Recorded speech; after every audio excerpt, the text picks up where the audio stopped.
مامۆستا عەبدوڕەحمان وەکو سەرکردایەتیە کورد شۆپاندناوە ژێرە داوین زانیاری جەمۆچ بوون دەما ئەگەر دخوازم بەس ئاماژە گوتنە کاک مستەفا بدەم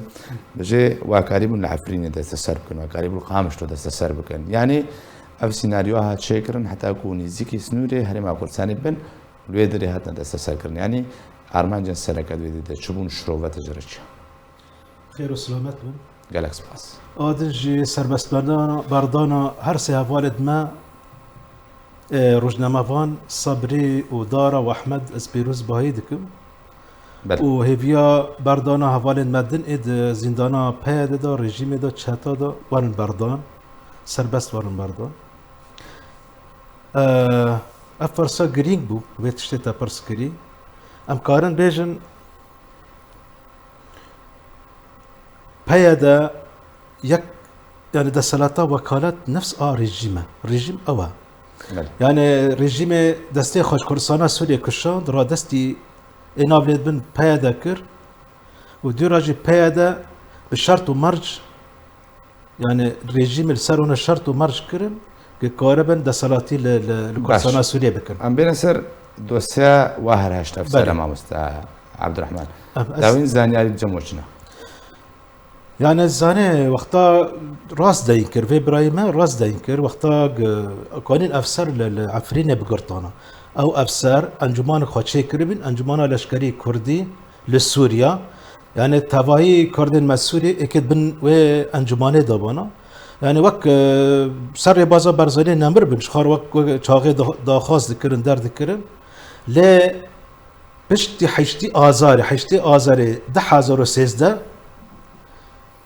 yani tişkî din derheqê encûmana leşkerî Kurdî tişkî din kirin peyê de û nîzam hatibin Efrînê wê wextê zîndan bûn yani pir hevalêt me hatibin girtin wê wextê de seî kirin me berdin yani di heştî azarê da şazdî azarê da yani gî hatin berdan wê wextê hinek encûman ji hev di şehetandin encûmana a leşkerî a Kurdî hinek li Efrînê man hinek li Babê man hinek li deverê şehba navlê dikin di wê wextê da hineka got got em kê herin hineka got em narin yani wek Muqeddem Şewqî Esman ew li Efrîn bû heta roja derketine berî derkevin ew li Efrîn bî xuya bi hev de şêwîrîn derkirin gandibin yani astakî hev de qinaet kirin bidû kiribûn ew ji tevlî wana bû zanê derketin bi trombîlkê giştin Qamişlo em jî dişopand wê hala ji Qamişlo giştin Dîrîkê li Dîrîkê winda bûn li ser sînor winda bûn wê wexta wê kara kirin ji ber ku leşkerek giran e yani encûmana leşkerî Kurdî giran e yani zanî bi nav deng bû wê wextê yani rejîm wexta warê li Efrîn bigirê ne baş e wexta li şehbayê bigirê ne baş e fehîşt ew nabrê kevin heta pêgînin fexek jêra çêkirin peyê de hewna girtin peyê de sedî sed ewna girtin ceme zanyarî hene ew vek hastin hepsa Dîrîkê ew şeş heyvat hepsa Dîrîkê de mabûn şeş heyva duyara kuda birin ez nizanim bes şeş heyva di wê demê de xwartêd me xwartêd efseran çûn ew bi dîwana ketin yani pekeke wana ra got werin hepsê Dîrîkê bişopînin derbikin nel cemene bes bi rastî li cem wana bû gur zanyariyê ji nav wana ji me re hatine ku ew li cem wanan e wê wextê yani wek tevgera Kurdî wek em serkirdeyê a partî wê wextê tişt destmeder nediket ji ber ku yani ev çûn bi cuda çûn piştî şeş heyvat ku dê veçûn piştî şeş heyva xuya ev ra destî rejîma Sûrî kir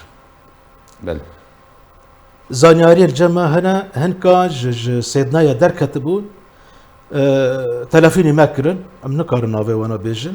telefîn me kiribin ew li hepsê sêdnaya ne û karibin bişopînin wê kîja salê bû ev 2019 آخر جار 2019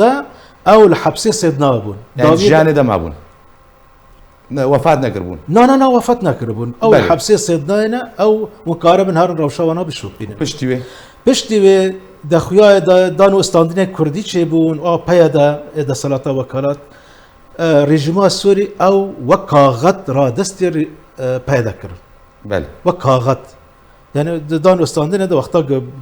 قرقة ام انجمانا ما انجمانا اجتماعي كردي دا خاص بكي قرتيا او آمده بن حاضر بن لجور شرط ومرجع رژیمه نه جور شرطه دان استاندين كرن